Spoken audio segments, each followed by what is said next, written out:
Hola a todos, ¿cómo están? Mi nombre es Lesma, espero se encuentren muy bien. Yo me encuentro muy contenta de poder compartir un día más aquí con ustedes, trayéndoles otro caso y muy agradecida que me puedan estar viendo donde quiera que se encuentren. El día de hoy hablaremos de un caso argentino. Vamos a ver todo lo que le pasó a Araceli.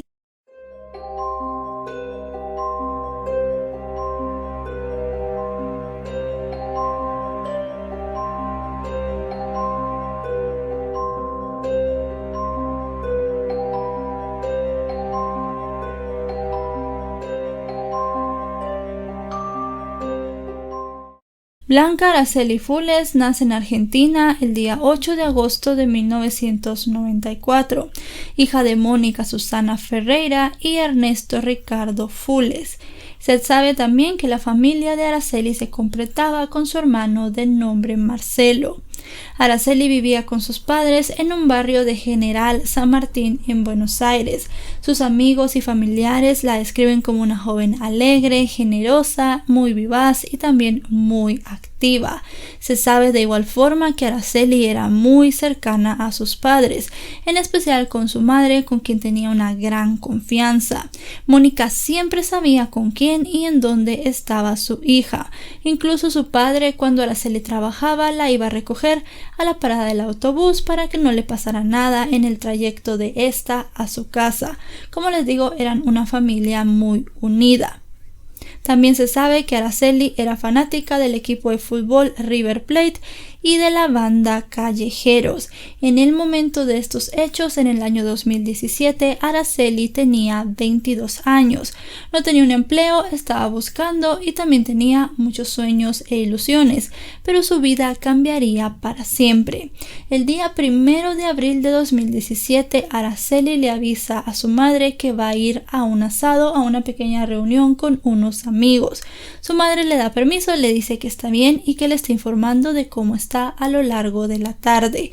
Araceli pone unas fotos en esta reunión a las 3 de la tarde en su Facebook y poco después también llega a subir un video de las personas con las que está en esta reunión. Están cantando y parece que todo va muy bien. La noche llega y Araceli no duerme en casa. Al día siguiente su madre está preocupada porque ella no le avisó que no iba a llegar, pero a las 7 de la mañana su preocupación baja porque recibe un mensaje de WhatsApp en donde Araceli le dice que ya va a llegar. Literalmente decía: vieja, prepárate las cosas del mate, voy para allá. Su madre le contesta y al final le pone te amo. Esta es la última conversación que Mónica y Araceli tienen. Los minutos van pasando y Araceli no llega a casa. Esos minutos se transformaron en horas y fue allí que su madre Mónica comienza a ponerse nerviosa de nuevo. No sabe qué hacer y lo primero que piensa es dirigirse a la policía para poner una denuncia por la desaparición de su hija. En la policía realmente no la llegan a ayudar mucho, que digamos. Le dicen que seguramente Araceli está con un novio o con alguna amiga, pero ella insiste en que su hija siempre le avisa con quién va a estar, que si se hubiera quedado con alguien o si hubiera ido con otra persona le hubiera avisado. Era imposible, según el carácter de Araceli, que la dejara, vamos a decirlo así, plantada con el mate que ella misma le había pedido, pero la policía no llegó a escuchar a la madre. Se sabe también que en la comisaría una de las chicas que tomaba todas las denuncias habló con la madre de Araceli. Ella le enseñó el mensaje que la joven le había llamado y esta chica supuestamente por accidente borró el mensaje, así que Mónica se quedó sin este mensaje en su teléfono. Como no la ayudaron, tuvo que regresar a su casa para ver si Araceli aparecía. Fueron sus amigos y sus familiares quienes la empezaron a buscar casi desde el primer momento en el que ya no supieron de ella. Comenzaron a hacerse llamadas, a preguntarse, a ver con las personas que habían estado en el asado, pero nadie podía dar un paradero seguro de Araceli. Se comenzó a saber entre las personas que habían asistido al asado que la última hora en la que se había visto a la joven había sido las 2:30 de la mañana, ya de la madrugada del día 2. Luego de eso hay un lapso de tiempo en el que no se sabe en dónde o con quién estuvo Araceli hasta los mensajes enviados a su madre a las 7 de la mañana. Fue hasta el día 8 de abril, 6 días después de haber recibido el último mensaje de texto, que la policía hace pública la desaparición de Araceli. Imprimen un volante oficial con su foto y sus datos para que amigos y familiares lo lleven y lo peguen alrededor de la ciudad. También supuestamente comenzaron a buscarla, pero la familia de Araceli se da cuenta que esta investigación va muy lenta y deciden comenzar a presionar. Comienzan a hacer diversas marchas para pedirle a las autoridades que Araceli aparezca con vida, ya que ellos creían que ella se había ido por voluntad propia con otra persona. Por la búsqueda de Araceli se estaba dando una recompensa de entre 150 y 300,000 pesos argentinos, pero después de esta marcha se subió la cantidad a $500,000 de pesos argentinos. También se comenzaron a hacer diversas búsquedas en lugares de interés, descampados, zonas boscosas, zonas barrancosas, cualquier lugar en el que se pudiera encontrar alguna pista. Obviamente todo esto en un radio muy cercano a la casa donde se hizo el asado y a la casa de la misma Araceli, pero todas estas búsquedas no surtieron efecto. La policía buscó en varios lugares como el río Conquista, el barrio Libertador y Costa Esperanza, pero nada de esto surtía efecto. Ni siquiera la recompensa de $500,000 de pesos argentinos parecía surtir efecto en la búsqueda. Si bien algunas personas llegaron a llamar diciendo que había una joven recluida en el lugar donde ellos vivían, cuando la policía fue a la casa que habían señalado no encontraron nada. También se llegaron a recibir algunas llamadas anónimas, pero ninguna daba una pista certera. Otra pista que siguió la policía fue la de un camionero. Este hombre hacía una pequeña ruta y dijo que entre los días 3 y 4 de abril él había llevado a una joven idéntica a Araceli. Ella estaba con un chico el cual simplemente se había identificado como Gastón. Supuestamente ellos dos le contaron al camionero que querían llegar hasta Brasil. Él los dejó en un municipio llamado Ceibas y no volvió a saber de ellos. Dio un relato tan específico y con tantos detalles que la policía creyó que estaba diciendo la verdad. Se les ocurrió buscar en las cámaras de seguridad de este trayecto porque tiene bastantes y también los comercios que están en el trayecto tienen cámaras, pero no llegaron a encontrar nada que les pudiera decir que este hombre estaba diciendo la verdad, así que llegaron a descartar esa pista. Estaban básicamente sin nada en el caso de Araceli. Su familia y amigos seguían presionando porque la investigación les parecía muy escueta y muy mal hecha. Llegaron a interrogar a todos los jóvenes que estuvieron en el asado, todos estos de primera mano como testigos, sin ninguno ser un verdadero sospechoso. Se llegó a pensar en la trata de personas y en muchas hipótesis más, pero todas estas iban cayendo con el tiempo. Los días pasaban y no se tenía ni una sola pista de dónde podría estar Araceli. Viendo que no había resultados, la policía argentina le pide a la Interpol que participe en la búsqueda. Estos emitieron una ficha amarilla para hacer de la búsqueda de Araceli una búsqueda urgente y también la metieron en una base de datos de personas argentinas desaparecidas para que fuera buscada de manera internacional, pero a pesar de estos esfuerzos nada le ayudaba a las autoridades. Se llegó a encontrar un arete y una pulsera abandonados. Cuando se le preguntó a la familia si eran de Araceli, estos contestaron de manera negativa. Lo que sí dijeron que era de Araceli era un pequeño bolso, una cartera o una cosmetiquera, la cual se había encontrado tirada. Era de un color rosado fuerte y tenía escrito Ara la morocha con marcador encima de ella. La mamá de Araceli dijo estar 100% segura que era de su hija. Dentro se encontraron varios productos cosméticos, maquillaje y algunas otras cosas más, pero lo que llamó la atención era una pequeña nota. En esa pequeña nota había frases sin sentido, vamos a decirle. Había una que decía River te amo, estaba el nombre de una persona llamada Emma y algunas otras cosas más. La madre de Araceli identificó esa letra como la letra de su hija. Explicaron, como dije al principio, que era fan de River Plate y que Emma era una persona con la que ella había estado saliendo, pero que no había llegado a mucho esa relación. La familia sintió una luz de esperanza cuando se encontró la cartera de Araceli porque pensaban que al final la investigación iba encauzada como debía ser. Pero la verdad es que no tenían respuestas. Familiares y amigos seguían presionando todo lo que pudieran para que la policía actuara. Ellos pensaban que la policía era muy lenta para actuar, que no estaba haciendo bien su trabajo. Parecía hasta cierto punto como que lo hacían de forma desganada y sin querer, así que a ellos esto no les gustaba para nada. Los días siguieron pasando hasta que llegó el fatídico 27 de abril del año 2017. Habían pasado ya más de 20 días desde la desaparición de Araceli, cuando la policía hace un allanamiento en una vivienda. Esta vivienda ya había sido allanada una vez, pero la policía no había encontrado nada. La vivienda pertenecía a uno de los jóvenes que había declarado en calidad de testigo al inicio de la investigación. En sí no era de él, sino que estaba a nombre de su madre, pero él vivía ahí, que era básicamente lo mismo.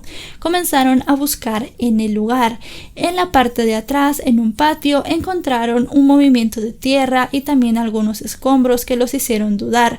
Comenzaron a excavar y se dieron cuenta que había una fosa con restos humanos.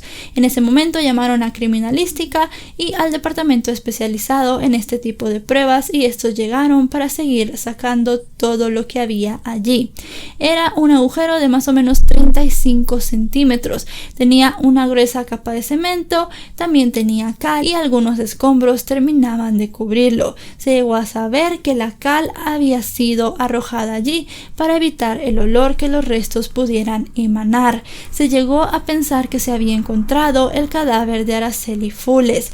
La identificación fue muy dura de hacer porque habían pasado tantos días que ya tenía mucho estado de putrefacción el cuerpo. También por la cal, básicamente el cuerpo había terminado desfigurado. Se pudo identificar a Araceli por los 2 tatuajes que tenía en honor a sus padres. Gracias a esto se pudo saber que el cuerpo encontrado en este lugar era el de Araceli. Este chico, el cual vivía en la casa, como les digo, había sido un testigo al inicio del caso. Se llamaba Darío Gastón Badaraco, que en ese momento tenía 29 años, estaba casado y se sabe que al menos tenía 2 hijos. Badaraco había sido investigado por la policía, pero su esposa le había dado una coartada. Ella dijo que la noche en la que Araceli había desaparecido, él había estado toda la noche con ella. Así que realmente la policía pues no podía detenerlo ni nada de esto en un principio. Ya ahora con el nuevo descubrimiento pues ya podían hacerlo. Comenzaron a sospechar más de él cuando vieron algunas incongruencias en su declaración y lo llamaron a comisaría para que pudiera resolverlas. Este hombre jamás se presentó y cuando se encontraron los restos de Araceli, este ya estaba fugado. Se tuvo que emitir una orden de búsqueda y captura internacional para que se pudiera saber en dónde estaba él, si había cruzado alguna frontera o si se estaba escondiendo en algún otro país. Mientras tanto se tenía que determinar cómo había muerto Araceli, cómo le habían quitado la vida. La autopsia dio los resultados de que ella había sido asfixiada con un lazo. También se pudo saber que el cadáver tenía de 20 a 30 días de putrefacción, por lo que se cree Araceli murió exactamente el mismo día que salió de su casa. No se puede saber con exactitud cuándo fue, así que podríamos decir que fue después de haber enviado los mensajes. No se pudo saber más porque, como ya les dije, el estado de putrefacción era muy alto. No se pudo determinar si había habido abuso sexual, si ella había sido torturada o tenía muchos golpes. No se encontraron signos de lucha, obviamente por los motivos que ya les dije, así que ese fue más o menos todo el reporte que se dio.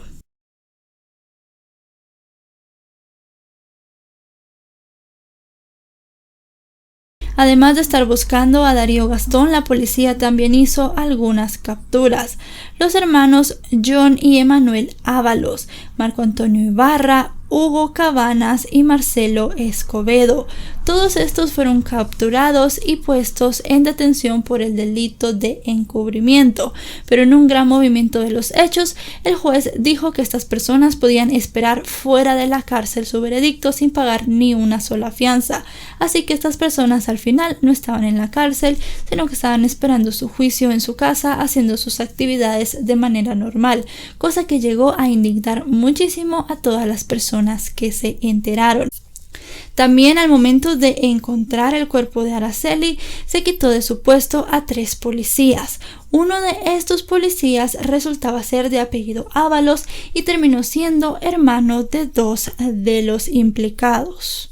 Mientras tanto, había que buscar a Darío Gastón y nadie sabía en dónde estaba. Fue un mensaje a la policía de una vecina quien lo había visto un tanto desorientado. Ella pensaba que estaba drogado, que estaba borracho. Llamó a la policía y dio este testimonio, y así fue como 2 días después de haber encontrado el cuerpo de Araceli, este hombre fue detenido.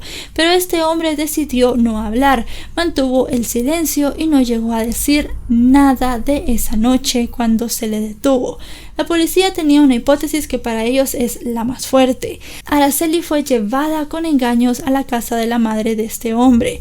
Una vez estando allí, se da cuenta que hay un grupo de hombres que quieren abusar sexualmente de ella. La víctima forcejea como puede con todas sus fuerzas hasta que estas personas le quitan la vida y luego la terminan enterrando en ese lugar y la terminan cubriendo con cal y algunos escombros. Pero aquí hay un pequeño, no error, sino que hay un pequeño vacío. Si Araceli, según ellos, murió en el día 1, en la madrugada más o menos del día 2, ¿quién le envió los mensajes a la madre de Araceli? ¿Será que fue una de estas personas? ¿O será que en realidad, como no se pudo datar muy bien la fecha, estamos hablando de que ocurrió un incidente un tanto distinto al que la policía plantea? Se pidió el registro del teléfono a la empresa que lo lleva, pero de primero ellos no quisieron darlo, se mostraron muy duros para colaborar, y ya después, cuando la policía volvió a pedirlo, sí lo dieron, pero fue muy escueto, muy superficial y verdaderamente no llegó a ayudar en mucho a la causa. Se llegó a encontrar en el teléfono celular de Darío Gastón algunas conversaciones. Esas conversaciones llevaron a la captura de otra persona, también por encubrimiento. Darío Gastón está bromeando con sus amigos sobre lo que ha pasado. Uno de estos le dice que si comienza a sentir olor, le tire cal y tira una carcajada por el mensaje. Otra persona le dice a Gastón en estos mensajes que vaya a las marchas, que se presente con sus hijos, que se comporte como una buena persona y que haga creer a todo el mundo que es un buen padre. Se llegó a saber también que se encontró ADN de Araceli en la camioneta de trabajo de Gastón. Esto tal vez porque él pretendió en algún momento mover el cuerpo. Lo puso en su camioneta de trabajo, pero luego creyó que la mejor opción era enterrarlo en su casa. Al fin y al cabo, él allí tenía todo el control de estar observando, de estar viendo y de saber si alguien lo iba a buscar. Como ya les dije, ninguna de estas personas quiso decir qué había pasado con Araceli. Nadie logró dar una cronología, nadie logró dar un testimonio verdadero de lo que pudo haber sufrido la joven, de si fue en la madrugada del día 2 o si fue más tarde, luego de haberle enviado el mensaje a su madre. Hay muchas cosas que llegan a ser muy confusas, más que todo porque este hombre, que termina siendo el único sospechoso material del tema, el único que se quedó esperando el juicio en la cárcel, no quiso hablar. Él dijo que no sabía nada, que se había estado con Araceli y que había mantenido relaciones sexuales consensuadas, pero que él no le había quitado la vida. Este hombre fue enviado a prisión y ahí llegó a sufrir mucho, porque obviamente fue un caso tan mediático, los presos conocían del caso y comenzaron a pegarle y hacerle diversos tipos de torturas. Casi 2 años después de lo que pasó con Araceli, el día 8 de abril del año 2019, este hombre es encontrado malherido en su celda. Había sido quemado en el 80% de su cuerpo con agua hirviendo. También se encontró que tenía diversos signos de tortura. Fue trasladado a un hospital en donde estuvo agonizando varios días hasta que perdió la vida. Cuando este hombre perdió la vida, se terminó perdiendo todo el juicio y todo el caso de Araceli. Estas personas fueron implicadas en el año 2017. Cuando pasó esto ya era 2019 y no había ni siquiera una fecha fija para que iniciara todo el proceso penal. Y ya no teniendo a este hombre que al final de cuentas era el principal sospechoso y se podría decir que el único testigo, no se pudo llegar a saber qué había pasado con Araceli. Si había alguna persona en el mundo que pudiera decir qué había pasado, era él y ya no estaba. Obviamente las personas que estaban implicadas con él por encubrimiento no iban a hablar. Tampoco les interesaba mucho porque están fuera esperando que algún día los lleguen a llamar, ya sea para declarar o darles un veredicto. Pero nadie realmente se puso a pensar en que la familia de Araceli no obtuvo ninguna respuesta. No pudieron saber qué pasó con su hija ese día y realmente seguro que se quedaron con muchísimas más preguntas que respuestas. El caso de Araceli es un caso que quedó en impunidad penal. Nunca se dio un juicio, nunca se le dio una pena a la persona que se sabe le quitó la vida, pero tampoco se llegó a saber qué le había pasado a Araceli. No hay circunstancias claras de todo lo que pasó, porque como ya vimos, la autopsia no dio resultados, las personas que están esperando juicio por encubrimiento no quisieron hablar y esta persona a la cual le quitaron la vida en la cárcel tampoco quiso hablar, así que todo queda en una gran nube de misterio y de ponernos a pensar qué pasó realmente. Obviamente los padres de Araceli no tomaron muy bien la noticia de que este hombre perdiera la vida. Su padre dijo que no sentía nada por él, no sentía lástima ni sentía ninguna empatía, pero que realmente quería verlo cara a cara en el juicio. La opinión de su madre era algo bastante similar. La familia de Araceli la despidió unos días después de desaparecer. En su caso podemos ver algo que se repite mucho, y es que cuando alguien quiere reportar a una mujer joven como desaparecida, la respuesta más obvia que tienen las autoridades es que seguramente anda con su novio. Y también muchas veces cuando se reportan a hombres desaparecidos, las autoridades dicen que seguramente están de fiesta, que se fueron con amigos o cualquiera de estas cosas. Pero muchos no se ponen a pensar que negándoles a estas personas, aunque sea el beneficio de la duda de irlos a buscar, están perdiendo horas muy importantes. Si Araceli falleció en las primeras horas de su desaparición, la policía perdió horas muy importantes, porque lo más normal hubiese sido que la fueran a buscar al lugar donde se hizo el asado con estas personas y tal vez así hubieran podido evitar una tragedia o tal vez no, pero realmente nunca se va a saber porque no se actuó como se debería actuar en estos casos, buscar a la persona de forma inmediata. Y bueno chicos y chicas, hasta aquí el video de hoy. El caso de Araceli me impacta por la impunidad que hay en él y por la impunidad que le va a quedar siempre bien. Muchas veces pensamos en tomar la justicia por nuestras propias manos, como en el caso de estos reos con este hombre. No sé bien si fue por lo de Araceli, porque él ya tenía un prontuario criminal muy largo. Había estado en cárcel por drogas, por pequeños robos, por delitos menores. Entonces no sabemos si fue una venganza fuera de esto o realmente fue algo por Araceli. La cosa es que se llevó a la tumba un gran secreto, y es qué pasó con la joven esa noche. ¿Cuál fue su último movimiento? ¿Hacia dónde se dirigió? ¿Iba a regresar a su casa? ¿No iba a regresar? ¿Fue ella quien escribió el mensaje a las 7 de la mañana?